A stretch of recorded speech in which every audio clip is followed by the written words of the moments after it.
of Venezuela. Overwhelming American military power, air, land, and sea, was used to launch a spectacular assault. And it was an assault like people have not seen since World War II. It was a force against a heavily fortified military fortress in the heart of Caracas to bring outlaw dictator Nicolas Maduro to justice.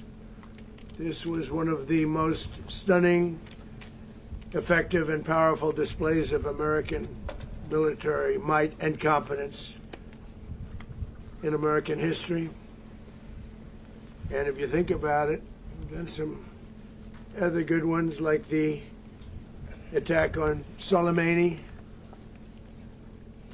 the attack on al-Baghdadi, and the obliteration and decimation of the Iran nuclear sites just recently in an operation known as Midnight Hammer. All perfectly executed and done.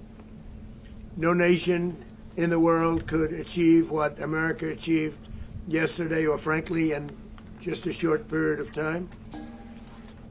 All Venezuelan military capacities were rendered powerless as the men and women of our military, working with U.S. law enforcement, successfully captured Maduro in the dead of night.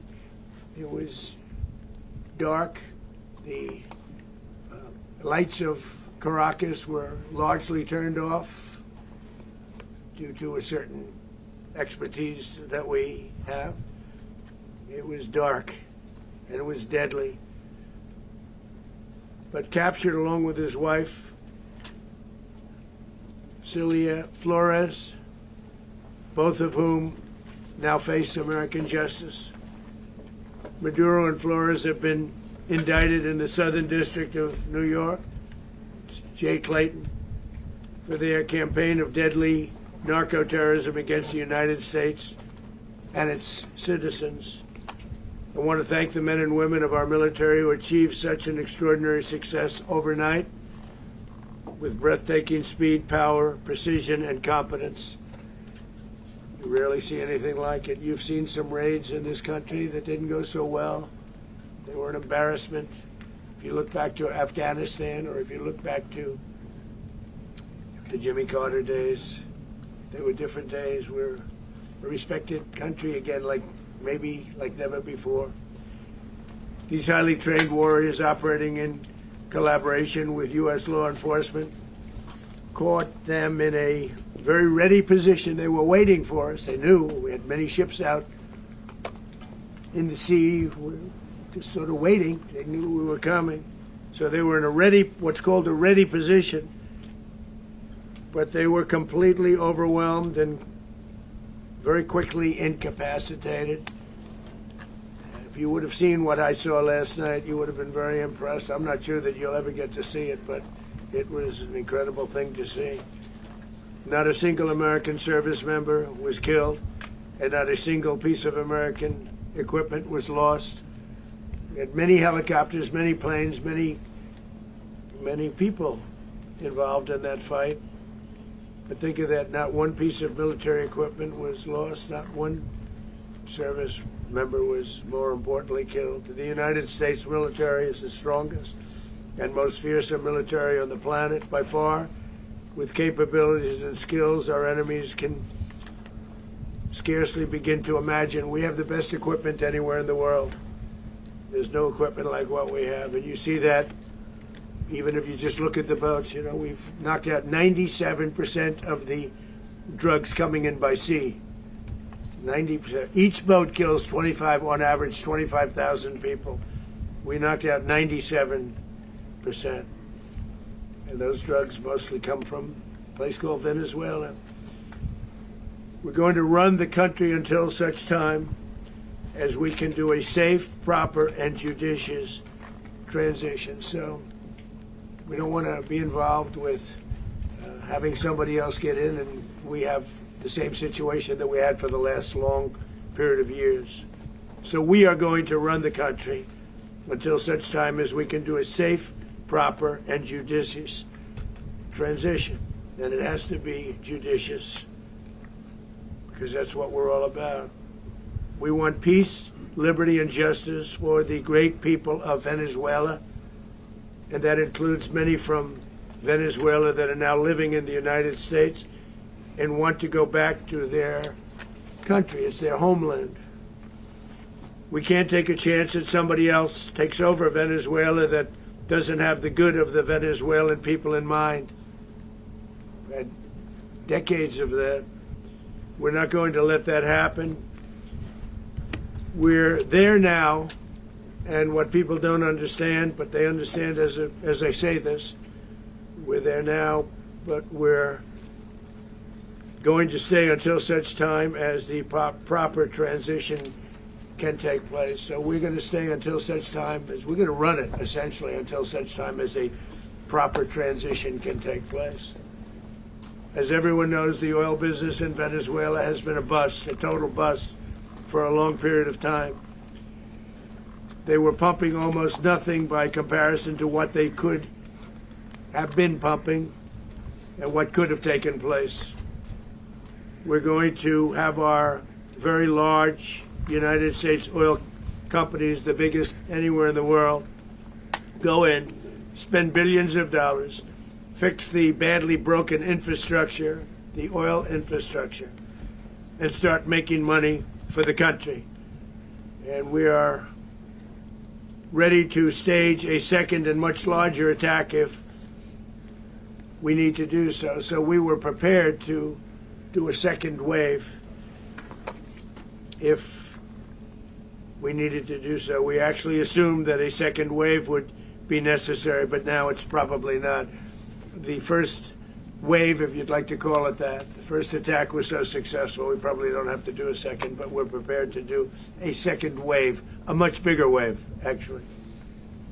This was pinpoint, but we have a much bigger wave that probably won't have to do. This partnership of Venezuela with the United States of America, a country that everybody wants to be involved with because of what we were able to do and accomplish, will make the people of Venezuela rich, independent, and safe. And it will also make the many, many people from Venezuela that are living in the United States extremely happy. They suffered. They suffered. So much was taken from them. They're not going to suffer anymore. The illegitimate dictator Maduro was the kingpin of a vast criminal network responsible for trafficking colossal amounts of deadly and illicit drugs into the United States. As alleged in the indictment, he personally oversaw the vicious cartel known as Cartel de las Solas, which flooded our nation with lethal poison, responsible for the deaths of countless Americans, many, many Americans. Hundreds of thousands over the years of Americans died because of him. Maduro and his wife will soon face the full might of American justice and stand trial on American soil. Right now they're on a ship. They'll be heading to, ultimately, New York, and then a decision will be made, I assume, between New York and Miami or Florida. But we have people where the overwhelming evidence of their crimes will be presented in a court of law. And I've seen it. I've seen what we have. It's both horrible and breathtaking that something like this could have been allowed to take place. For many years after his term as president of Venezuela expired, Maduro remained in power and waged a ceaseless campaign of violence, terror, and subversion against the United States of America, threatening not only our people, but the stability of the entire region. And you all saw it. In addition to trafficking gigantic amounts of illegal drugs that inflicted untold suffering and human destruction all over the country, all over in particular the United States, Maduro sent savage and murderous gangs, including the bloodthirsty prison gang Tren de Aragua, to terrorize American communities nationwide, and he did indeed.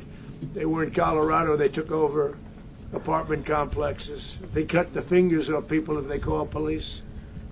They were brutal, but they're not so brutal now. And I just have to congratulate our military, Pete, and everybody, and our National Guard, because the job that they've done, whether it's in Washington, D.C., where we have a totally safe city, where it was one of the most unsafe cities anywhere in the world, frankly, and now we have no crime in Washington, D.C. We haven't had a killing. We had the terrorist attack a few weeks ago. A little bit of a different kind of a threat, but we haven't had a killing in a long period of time, 6-7 months. We used to have on average two a week in Washington, our capital. We don't have that anymore. The restaurants are opening. Everyone's happy. They're walking their daughters. They're walking their children, their wives. They walk to restaurants. Restaurants are opening all over Washington, D.C.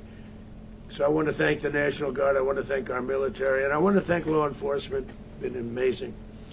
And they should do it with more cities. We're doing it, as you know, and we're doing it in Memphis, Tennessee right now, and crime is down. We just sort of started a few weeks ago, but crime is down now 77%. And the governor of Louisiana called, great person, and he wanted us to help him, as you know, in a certain very nice part of Louisiana.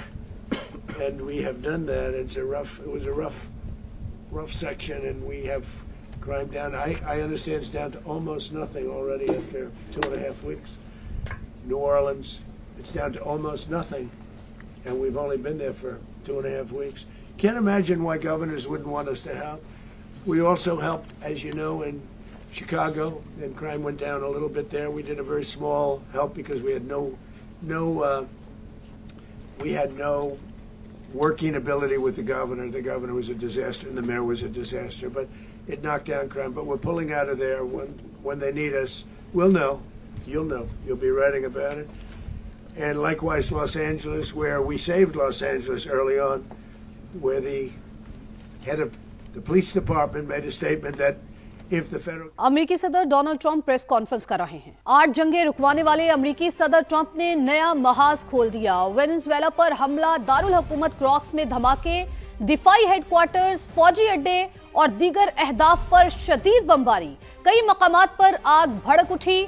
सदर Maduro और उनकी अहलिया को हिरासत में लेकर New York मुंतकिल कर दिया, जहां उन पर फर्दे जुर्म भी आयद कर दी गई। वेनेजुएला में इमरजेंसी नाफिज। वज़ीर दिफा ने अमेरिका के खिलाफ मुज़ाहमत का ऐलान कर दिया। कहा, अमेरिका वेनेजुएला के वसाइल पर कब्जा करने में कभी कामयाब नहीं होगा। तेल पैदा करने वाला दुनिया का सबसे बड़ा मुल्क वेनेजुएला अमेरिकी हमले की जद में। मुनशियात फरोशी और दहशतगर्दी का इल्जाम लगाकर सदर ट्रंप ने दारुल हुकूमत क्रॉक्स में फजाई हमले कर दिए। रात के अंधेरे में अमेरिकी बमबार तैयारों ने वेनेजुएला के दिफाई हेडक्वार्टर्स, मिलिट्री बेस और दीगर अहदाफ को निशाना बनाया। मुख्तलिफ मकामात पर 7 धमाके हुए। अमेरिकी सदर ने हमलों की तस्दीक करते हुए बताया कि वेनेजुएला के खिलाफ बड़े पैमाने पर कामयाब कार्रवाई अंजाम दी। सदर मादुरो और उनकी अहलिया को गिरफ्तार करके न्यूयॉर्क मुंतकिल कर दिया गया है, जहां उन पर फर्दे जुर्म भी आयद कर दी गई। अमेरिकी अटॉर्नी जनरल के मुताबिक सदर मादुरो पर दहशतगर्दी, कोकेन की स्मगलिंग और खतरनाक हथियार रखने के इल्जामात हैं। वेनेजुएला हुकूमत ने अमेरिकी जारहियत को मुस्तरद करते हुए मुज़ाहमत का ऐलान कर दिया। कहा, अमेरिका वेनेजुएला के वसाइल हासिल करने में कभी कामयाब नहीं होगा। नायब सदर डेल्सी रोड्रिगेज ने मुल्क में इमरजेंसी का ऐलान किया। वेनेजुएला के सदर मादुरो के खिलाफ मुकदमा न्यूयॉर्क की अदालत में चलेगा। फर्द जुर्म भी आयद कर दी गई। इस हवाले से मजीद तफसीलात लेते हैं अमेरिका से नुमाइंदा समा अजफर इमाम से। जी अजफर, बताइएगा। सदर निकोलस माडुरो को गिरफ्तार करके अमेरिका ले आए हैं और यहाँ पे जो उनके बारे में बताया जा रहा है कि न्यूयॉर्क की अदालत में उन्हें पेश किया जाएगा, वहाँ मुकदमा चलाया जाएगा। अमेरिका का मौक़िफ़ ये है कि ये जो वेनेजुएला है ये बड़े पैमाने पे मंशियात अमेरिका में स्मगल करता है और इसके लेकिन असल बात ये है कि ये छोटा सा अमेरिका के करीब छोटा सा मुल्क है जहाँ पे एक सोशलिस्ट हुकूमत है जो सरमायादाराना निज़ाम के खिलाफ है और उससे ज्यादा अहम बात यह है कि ये मुल्क तेल की दौलत से मालामाल है और इस पर ज़ाहिर है बहुत तवील अरसे से अमेरिका की नजर रही है और खास तौर पर सदर ट्रंप जो कुदरती वसाइल पे है, दुनिया भर में जो कुदरती वसाइल है उन पर नजर रखते हैं और इस सिलसिले में उनकी कोशिश है कि जो खासकर तवानाई के वसाइल हैं, ज़राए हैं, उन पर ज़्यादा से ज़्यादा कब्जा हासिल किया जाए।